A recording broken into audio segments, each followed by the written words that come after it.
Hey guys, today I'll be doing Wuthering Heights Chapter 1, of course, of the first volume. I'll be going through the analysis in detail and trying to get you to understand the basic concept as well as the advanced one through my summary and my own analysis. Well, how it starts is that it is the year 1801. It's Yorkshire, a place where there's a person called Mr. Lockwood. He pays his landlord, Heathcliff, a very unwelcome visit, if I may say. We are also introduced to a servant of Heathcliff's by the name Joseph, as well as a female servant next to that guy called Joseph. The chapter opens with Lockwood, who is an outsider, coming into a world which he finds hostile and unnerving. Recounting his visit to Wuthering Heights and his meeting with Heathcliff, Lockwood is established as an unreliable and vain narrator. A very, I would say, biased narrator, if I may say. And there's a quote that says, "I felt interested in a man who seemed more exaggeratedly reserved than myself," which basically shows how we cannot rely on such a narrator because he is somehow faced in one direction for when it comes to telling a story.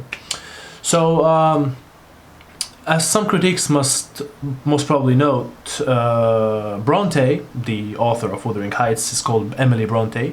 She pays careful attention to time. Although the exact date is only given on 3 occasions, there are many markers, such as seasonal references and ages of characters, which alert us to the complex time shifts in the novel.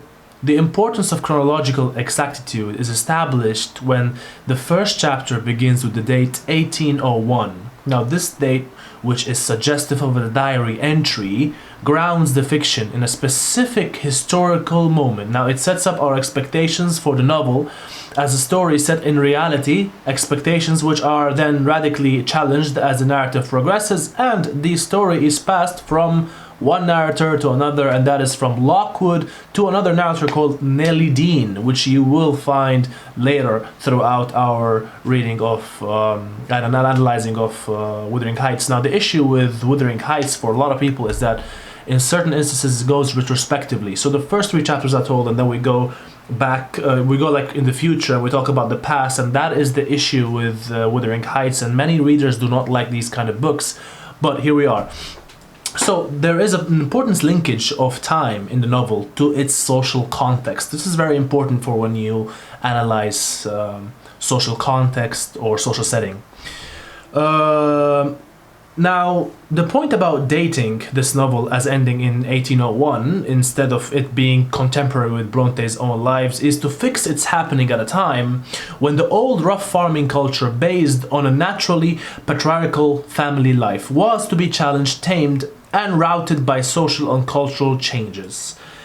In other words, by setting the story very clearly much in the past, I'm talking 1801, Bronte could demonstrate the point at which a whole way of life was to change, with the traditional values of the farming lifestyle challenged by ideas about progress and culture and civilization. Now, Bronte, it is argued by a lot of people that she set her radical and modernistic novel in the past in order to highlight the social challenges of the 19th century. Now, this combination of modern themes and style, together with an insistence on historical context, is one of the most compelling and fruitful contradictions in the novel. What else could I say to you about this? Now, this is basically the first chapter. It's an unwelcome visit that happens, and that's how it ends. Now, in case you guys have any questions about that, please hit me up, let me know, and I'll post them down in the comments below. Otherwise, stay tuned for the next chapter coming right up. Thank you very much, and see you next time.